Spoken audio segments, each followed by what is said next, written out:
अस्सलामुअलैकुम दोस्तों, हम सब ने बचपन से एक इक्वेशन सुनी है, E = mc²। हमें बताया गया कि ये फिजिक्स है, ये आइंस्टाइन का दिमाग है, लेकिन आज मैं आपको दिखाऊंगा कि ये इक्वेशन दरअसल हमारी रूह और हमारी हिस्ट्री का एक हिस्सा है। ऋग्वेद के सवाध्याय से लेकर कुरान के नूर तक आज है, जिसे साइंस ने आज फार्मूला में परो दिया है। आज का ये सफर लंबा होगा, मगर इसके बाद इस कायनात को कभी पहले की तरह नहीं देखेंगे। अगर आपने अभी तक मेरे चैनल को सब्सक्राइब नहीं किया तो सब्सक्राइब जरूर कीजिए।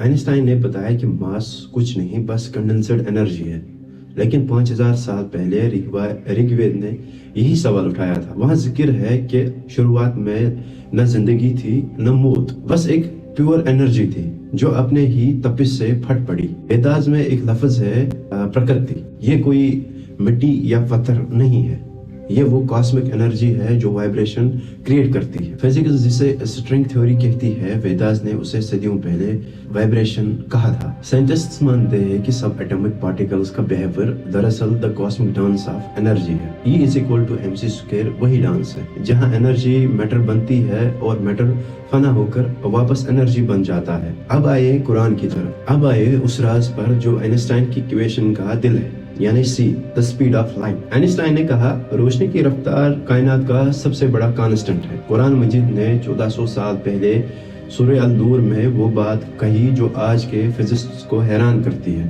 डीप इस्लामिक फिलॉसफी जैसे उसरवादिस, हिकमतुल इशरा, फिलॉसफी ऑफ एलिमिनेशन ये सिखाती है कि कायनात की हर ठोस चीज दरअसल नूर का एक डेंस रूप है। आइंस्टाइन ने E = mc² में ठीक यही कहा कि अगर आप मास को रोशनी के स्क्वायर से टकराए तो वो वापस अपनी असल शक्ल में वापस आती है, यानी एनर्जी में फिर से बदल जाएगी। नूर ही असल है, मैटर सिर्फ एक विल है। ये बात तब तक अधूरी है जब तक हम टाइम की बात न करें।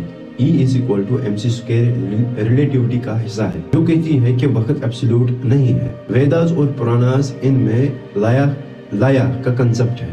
ब्रह्मा का एक पल इंसानों के 1000 सालों के बराबर है, या हायर डायमेंशंस की फिजिक्स है जो वेदास ने सदियों पहले लिखी। कुरान में अल्लाह ताला ने महराज का जिक्र किया। प्रोफेट मोहम्मद सल्लल्लाहु अलैहि वसल्लम का सफर महराज रिलेटिविटी की सबसे बड़ी मिसाल है। सदियों का सफर लम्हों में तय होना इस बात का सबूत है कि जब इंसान नूर की रफ्तार या उससे ऊपर की डायमेंशंस में जाता है तो वक्त यानी टाइम फना हो जाता है। कुरान में अल्लाह ताला फरिश्तों के सफर के बारे में फरमाता है कि 50,000 साल के बराबर एक दिन में तय होता है। ये टाइम डायलेशन का वो फार्मूला है जो साइंस ने सदियों बाद दरियाफ्त किया। mc² हमें ये बताता है कि एनर्जी कभी खत्म नहीं होती, सिर्फ रूप बदलती है। कुरान कहता है हर चीज फना होने वाली है सिवाय उसके चेहरे के। कायनात का इख्तिताम वैसा ही होगा जैसा इसका आगाज था। मैटर वापस एनर्जी में डिसॉल्व हो जाएगी। वेदास में इसका जिक्र महाप्रलय कहा गया है, जब सारी सृष्टि यानी क्रिएशंस वापस ब्रह्मा में समट जाती है। साइंस इसे द बिग क्रंच कहती है। ये इक्वेशन E = mc² दरअसल एक साइकिल है, तख्लीक से फना तक का सफर। दोस्तों, आज साइंस वहां पहुंच रही है जहां हमारे असलाफ यानी एंसेस्टर्स सदियों पहले स्पिरिचुअलिटी के जरिए पहुंच चुके थे। आइंस्टाइन ने हमें हिसाब यानी मैथ दिया, लेकिन वेदास और कुरान ने हमें हकीकत दी।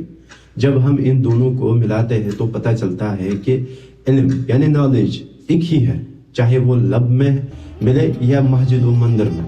हर रास्ता उस एक ही खालिक की तरफ जाता है जो नूर है, जो आनत है। ये कायनात एक किताब मुबीना है, इसके हर एटम में E = mc² लिखा है और हर मुइज़े में अल्लाह की कुदरत छुपी है। हिंद का कलाम हो या अरब की वही, दोनों का मकसद एक ही है, इंसान को उसकी असल पहचान करवाना। उम्मीद है ये आपको पसंद आया होगा। ये वीडियो सिर्फ व्यूअर्स के लिए नहीं बल्कि हमारी सदियों पुरानी हिकमत को जानने के लिए है। इसे अपने दोस्तों और फैमिली के साथ शेयर करें ताकि वो भी इस यूनिवर्सल ट्रुथ को समझ सके।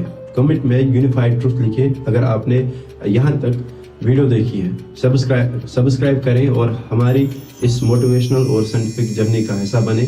अगले वीडियो में मिलते हैं, तब तक के लिए आप अपना ख्याल रखें।